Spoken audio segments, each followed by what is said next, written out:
Tenemos conectados en este momento 2.207 personas en la página y 302 en YouTube. Y a propósito de la conferencia que acabamos de escuchar, David Llano nos dice: qué bueno sería que el Servicio Geológico Colombiano capacitara a las corporaciones autónomas regionales sobre publicación de informes y mapas geológicos. Esto serviría mucho. Bueno, pues ahora nos vamos para Boyacá. El turno de la conferencia es ahora para Leslie Noè, quien realizó estudios de pregrado en la Escuela de Medio Ambiente y Ciencias Aplicadas en la Universidad de Derby, Reino Unido, graduándose con asignaturas combinadas de Biología, Geología y Geografía Física. Tiene un doctorado de la Universidad de Derby en Reino Unido. Es profesor asociado del Departamento de Geociencias de la Universidad de los Andes en Bogotá actualmente. Es paleontólogo de vertebrados, estratígrafo e historiador de la ciencia, con intereses especiales en la paleobiología y evolución de la sauroterigia. Trabajó en el Museo Sedgwick de la Universidad de Cambridge y fue docente y supervisor de pregrado y posgrado en el Departamento de Ciencias de la Tierra y el Departamento de Zoología de la misma universidad. Fue curador en el Museo de Ciencias de Birmingham, Reino Unido, y seguido junto con un puesto honorario en la Universidad de Birmingham. Ha escrito numerosos cursos de pregrado y publicaciones sobre reptiles marinos mesozoicos, con especial referencia a las faunas del Cretácico colombiano. Él escribió el capítulo 11 del volumen 2 de The Geology of Colombia. Hablará de dinosaurios, reptiles marinos y de las huellas que han dejado impresas en las rocas. Good afternoon. Very welcome, Leslie. Hello, everybody, and welcome to this presentation. Thank you very much for attending. I will be talking today about dinosaur footprints from the Lower Cretaceous Bata Formation in Colombia, South America, and the possible interchange of large ornithopods between southern Eurasia and northern Gondwana. So dinosaurs are not very common in Colombia. The table on the left here shows a compilation of all the dinosaur remains that have been found. However, what is important is that the first evidence for dinosaurs in South America came from Colombia. They were described by Degenhardt in 1839 and recently redescribed by Buffeto in 2000. They were described originally as bird footprints, and this was in the time prior to Richard Owen coining the name dinosaurs, so they were probably theropod dinosaur footprints. And those footprints, as far as we can tell, came from the Cretaceous, possibly the Paja Formation of Santander, somewhere around Oiva. Those are now lost, but were obviously a very important part of the paleontological heritage and history of paleontology in Colombia. However, a number of other remains have been described. So the subsequent ones were by Botero, who described these two teeth, which were described at the time as being theropod teeth from the Cretaceous of Tolima. However, they have subsequently been considered more likely to belong to crocodiles. Then Langston and Durham in 1955 described a single vertebra of a sauropod dinosaur. Sauropod dinosaurs are the dinosaurs with the very long necks and very long tails, probably from the Cretaceous, probably Aptian in age, probably from La Luna Formation from La Paz. Then subsequently, Langston, this vertebra was discovered earlier than this. The Langston in 1953 and subsequently other authors described three probable dinosaur teeth, which have been described recently as belonging to two different genera of theropod dinosaurs. Theropod dinosaurs are the meat-eating dinosaurs of the group to which, for instance, Tyrannosaurus rex begins. And these came from the uppermost Cretaceous, the Maastrichtian, again of Tolima. Then Moreno Sanchez in 2011 described a series of dinosaur footprints from probably the lowermost Cretaceous, but possibly the uppermost Jurassic, certainly pre-Valanginian of the Cretaceous, of dinosaurs that were found in the Arcabuca Formation near Villa de Leyva, and those were interpreted as belonging to sauropod dinosaurs, the long-necked, long-tailed dinosaurs, and some possible theropod dinosaurs, and one possible ornithopod dinosaur. So the ornithopods are the bipedal, walking, herbivorous dinosaurs. Then Moreno Sanchez and Gomez Cruz in 2013 described a whole series of remains, but very fragmentary remains, including some possible footprints from the Jurassic, from Santander and Wheeler, and also this possible dinosaur footprint, which was interpreted to be a theropod, a meat-eating dinosaur, possibly from the Barremian, from the lower Cretaceous, from Tolima. They also described this tooth, which may or may not be a tooth, may or may not belong to a theropod dinosaur from the lower Cretaceous of the Alta Guajira.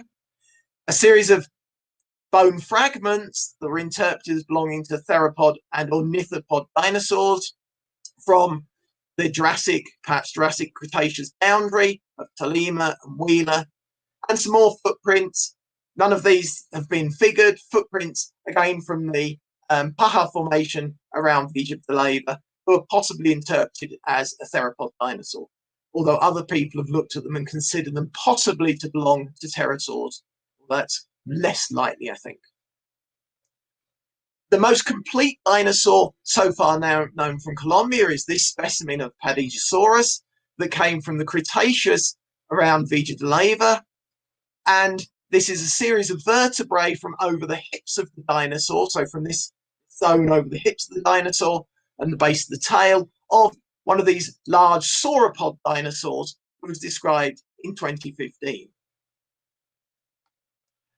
So this is a compilation of the information of the dinosaurs that are known, the geographical distribution on the left-hand side, and the chronological distribution based on the published accounts of the dinosaur footprints prior to the work that I'm going to describe to you today. And we can say that there are undoubtedly theropod dinosaurs in Colombia. Those teeth are very well described and undoubtedly belong to theropods, which are members of the Saurischian dinosaurs, so the dinosaurs that gave rise to the birds. There are undoubtedly sauropod dinosaurs known from Colombia, the long-necked, long-tailed dinosaurs, which were the herbivorous Saurischian dinosaurs, so related to the meat-eating dinosaurs. And the second group of dinosaurs, the ornithischians, the exclusively herbivorous dinosaurs, are possibly known from Colombia, and those may be ornithopods, so the little running dinosaurs, but the evidence for those is very small. So the majority of the evidence prior to our work indicated that there were those meat-eating and long-necked dinosaurs undoubtedly in Colombia, and the presence of the ornithischia was somewhat debated. So we found these footprints. They're not very clear from this photograph, but you can see there's a footprint here and a footprint here. And there's another one up here, which is somewhat less clear. And these are the footprints that I'm going to describe to you today. So those were found, they are of Alangillian Halterivian in age. They were found in Boyacá, close to Santa María, along the Rio Bata. The exact location is withheld in order to protect the important geological heritage of Colombia, but the details are available, if required, from the Servicio Geológico Colombiano. And as you can see, there are a number of logistic problems to us trying to describe these dinosaur footprints. They're preserved on a subvertical rock face above a very deep pool, which is eroding. You can see the bottom footprint here is eroding away those dinosaur footprints. In order for us to be able to study these, we had to do it using remote techniques, so using photographs of the specimens, which presented a series of challenges. It meant we had to swim across the rock pool in order to take scale photographs. The photographs were not always easy to take. The tape measure wouldn't remain straight all the time, but eventually we managed to get some good photographs and with the scales on them so that we can actually interpret these footprints. And in the future, we are hoping that we should be able to produce casts of these and possibly drain this pool and see if there are more footprints beneath the waterline. So this is a drawing of the footprints we have and a photograph of one of those footprints. And as you can see, this is the waterline here. And there are 4 footprints numbered DF1, 2, 3, and 4. DF simply stands for dinosaur footprint. And those 4, the first 4, line up to make a trackway. So all 4 of these footprints are made by a single dinosaur. So we have 2 of the left foot and 2 of the right foot. And those are crossed by 2 isolated footprints, so DF5 and DF6, which probably don't form part of another footprint, so are undoubtedly different dinosaurs, and are probably at least 2 different dinosaurs, but maybe of the same species, although of course we're not completely sure of that. And what we can say about those footprints is that they're large, they're longer than 50 centimeters in length. So if we take the distance from the heel to the tip of the toe, they are greater than 50 centimeters in length. So these could be considered large dinosaurs. They're tridactyls. They have 3 toes. You can see each of the individual 3 toes here, and then the heel print, or the area at the back of the part of the foot. They're what are called mesaxonic. So we have central toe is slightly longer and is in the middle, and the other 2 toes splay out to the side approximately symmetrical, and that central toe is digit 3, so our middle finger, the equivalent of. And these dinosaurs were digitigrade, so they're walking up on their toes rather like birds do, rather than plantigrade. They don't have the whole of their foot or their hand down as the way in which we walk. And there's no evidence of manus or handprints of these dinosaurs. Now, of course, that could be a preservational artifact and is something that needs further investigation. And the mode of preservation of these, you are looking as though you were sitting in sediment and the dinosaur was treading on top of you. So these are casts, or the infilling of the holes that the dinosaur left behind as it walked across this surface. What we're doing is essentially looking at the sole of the foot. And if we look at the dinosaurs, the 2 main groups of dinosaurs that are bipedal or predominantly bipedal are the theropod dinosaurs, so the meat-eating dinosaurs, and the ornithopod dinosaurs. And both of these have these mesaxonic 3-toed feet that produce these 3-toed footprints. And if we look at some of these dinosaur footprints, so this is from a large theropod, and this is a footprint from a relatively large ornithopod, those footprints look very similar. So our first task was to try and decide which of these 2 groups of dinosaurs. Was it one of the meat-eating theropod dinosaurs that belonged to the Saurischian line of the dinosaurs, or was it an ornithopod dinosaur, one of the plant-eating dinosaurs? And from previous research, the footprints of these 2 types of dinosaurs are somewhat different.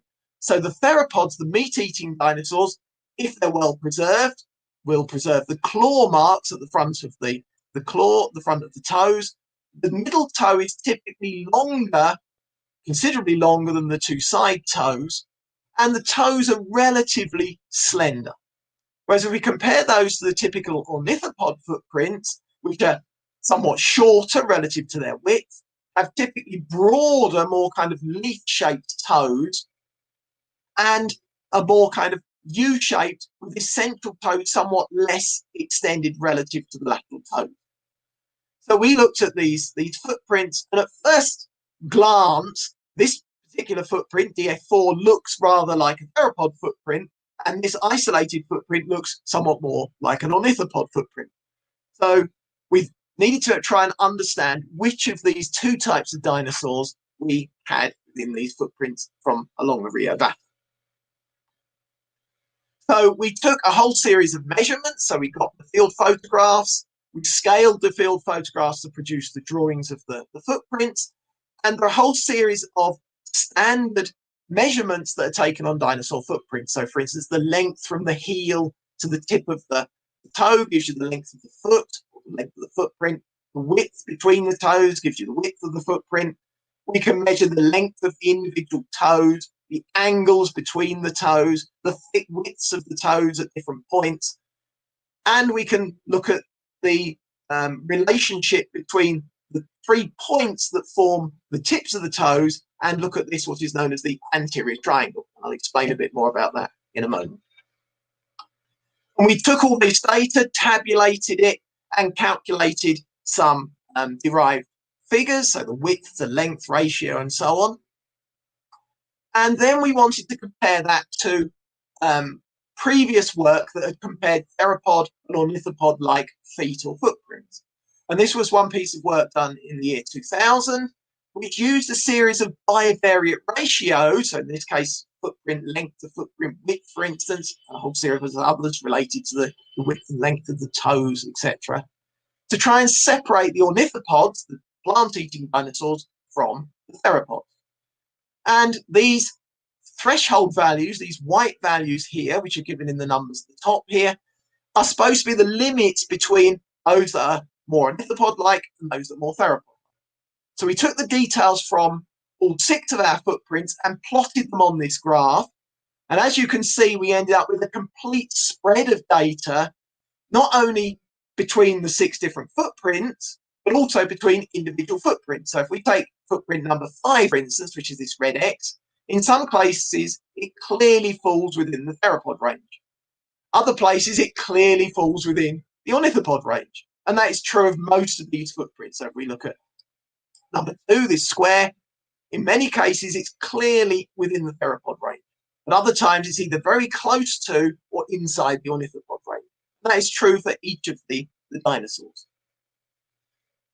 So if we take our data table and colour up, putting in green the herbivores and in red the carnivores, we can see that for each of the individual footprints, and these first 4, remember, the ones that make the trackway up, so undoubtedly the same individual, the 2 isolated footprints, and if we collate those data, we put 3 and 4 of the trackway together because they're the most best preserved, and all 4 of them, what we end up with is a range of data, conflicting data. The majority of the footprint data apparently suggests that these are more likely to be theropod footprints, but some of the ranges are clearly within the ornithopod range. The isolated footprints are probably more clearly ornithopod-like, and if we collate all the data across the footprints, we end up either with a complete mixture of data or some that fall in the overlap between the 2. So this technique that's been criticised previously as not necessarily being the most successful for separating theropods and ornithopods, for our footprints gives us an equivocal set of data. So we tried another technique, which was to look at this anterior triangle. As I said to you earlier on, the theropod footprints typically have a longer middle toe, which means that the ratio of this basal length of the triangle, if you take the 3 tips of the toes to the height of the triangle, should be taller if these are theropods and shorter if they're ornithopods. So we took that data, tabulated it, and ended up with the same problem. One of the footprints of the trackway came out as falling within the ornithopod range, the plant-eating range, one of them within the meat-eating range, and 2 of them in the overlap between the 2. And the isolated footprints also fall in that overlap zone. So again, this separation using the length of this middle toe alone doesn't clearly separate which of these groups of dinosaurs these rear Bata footprints belong to. So we tried a third method, which was to collate as many different metrics as possible as have been used by a number of different authors to see if we could get a more clear separation between these groups. So we used the data we had and a whole series of commonly used characteristics. So for instance, the anterior triangle shape, the presence or absence of claw impressions, the shapes of the digits, etc.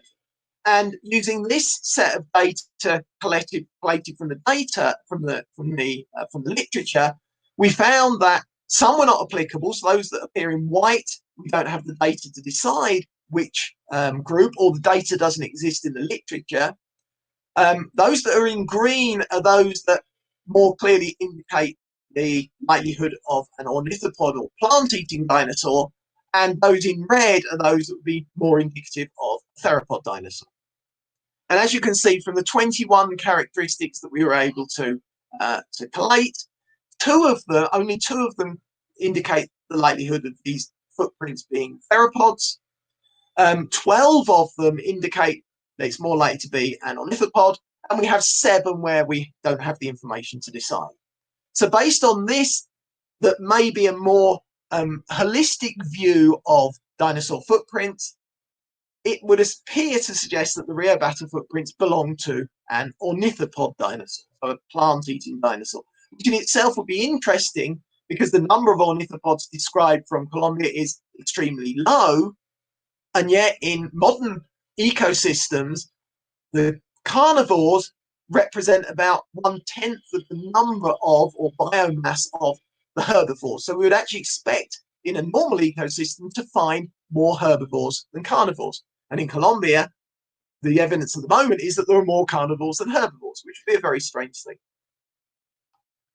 So we looked into the literature, and this is the collation by a previous author in 2015 of the holotypes and well-preserved specimens of ornithopods arranged by time that have been described in the literature and are well known. Those he divided up into 4 different groups.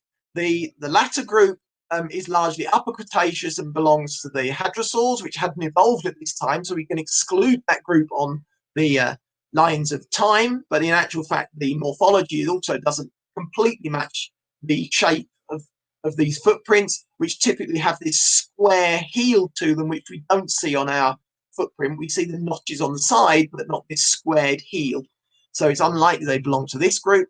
And the group that they most closely resemble is this group 1 ornithopod footprints.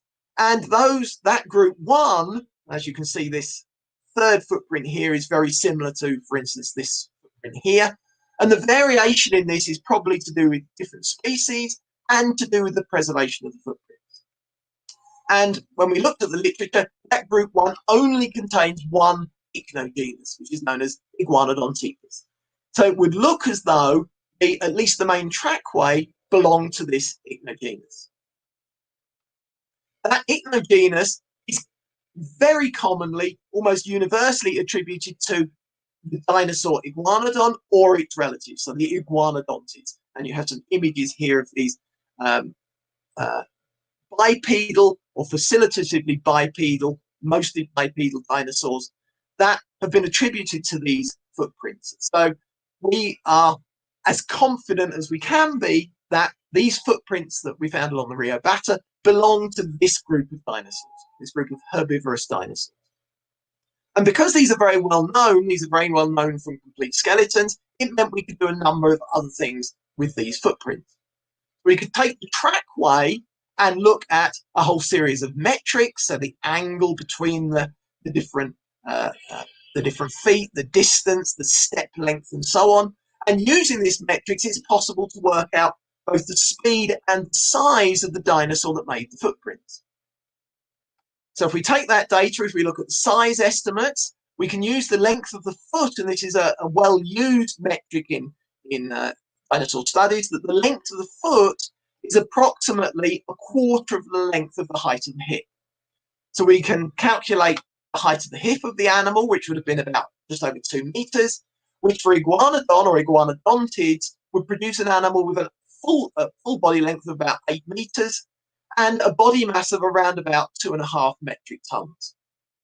Using that data from the trackways, we can also work out the speed the dinosaur was walking, and we can use this, again, well-used formula which relates to the speed, the velocity of the organism, to the speed of gravity, to the stride length, and to the hip height. And we've just calculated the hip height, and we end up with a speed of about 1.37 meters per second, which converts to about 4.8 kilometers an hour. And when we look in the literature, by, for instance, Stolborn in 1990, the average speed, average estimated walking speed of iguanodontid dinosaurs is between about 4.6 and 5.3 kilometers an hour. So we're towards the lower end of the average walking speed for this size and type of dinosaur. So then we needed to look at the distribution of iguanodontipas, which led us to another interesting piece of research, because iguanodontipas is only found within the area of modern-day Europe. So it's found in Spain, in Central Western Europe, and in the UK. So that led us to the question as to how on earth could we find a dinosaur that's typically Paleo-European in the northern part of North America? Well, people have previously suggested, because ornithopod dinosaurs are known from Gondwana, although not iguanodontid ornithopod dinosaurs, people have previously suggested that there was a migration route either from North America through into South America or across the Tethys Ocean in Europe, although that appears to be separated by several hundred kilometers of seaway, or possibly from Asia into Gondwana, although there's no evidence based on paleogeographic reconstructions for that third route. In addition, many people doubt whether or not this chain of islands actually linked North America and South America during the Lower Cretaceous. So that left us with a problem. And in addition, there's no evidence for iguanodontipas footprints anywhere in South America, and North America. And those southern North American states are very well studied in relation to dinosaurs, and you would have expected to find those iguanodontipas footprints there. The other thing to note is that the European area during the Cretaceous was an archipelago of islands separated by shallow marine areas. So it's possible that these dinosaurs, these iguanodontid dinosaurs, were living on and traveling between islands. So it may be that their paleobiology was adapted to water-rich and vegetation-rich environments. So we looked further into the literature and found that although there are doubts about the ability to cross Tethys in the Paleo-European region between Southern Europe and North Africa, that there's growing evidence for a series of microplates, largely which have been subducted in an area called Greater Adria, which would have allowed, depending on global sea levels, for dinosaurs to potentially cross this area of Tethys. And as we've said, if these dinosaurs were adapted to vegetation-rich and water-rich environments, it may be that their paleobiology allowed them to cross between different islands, and therefore, when sea levels were lower, allowed them to cross from what is now Europe into what is now North Africa through this Greater Adria or possibly the Iberian Peninsula. So we propose that the Rio Bata dinosaurs, this is a distribution of all the ornithopods from the Lower Cretaceous, the black footprint. White is the distribution of iguanodontipas. There should be another one in the UK, but it's covered by a black footprint as well.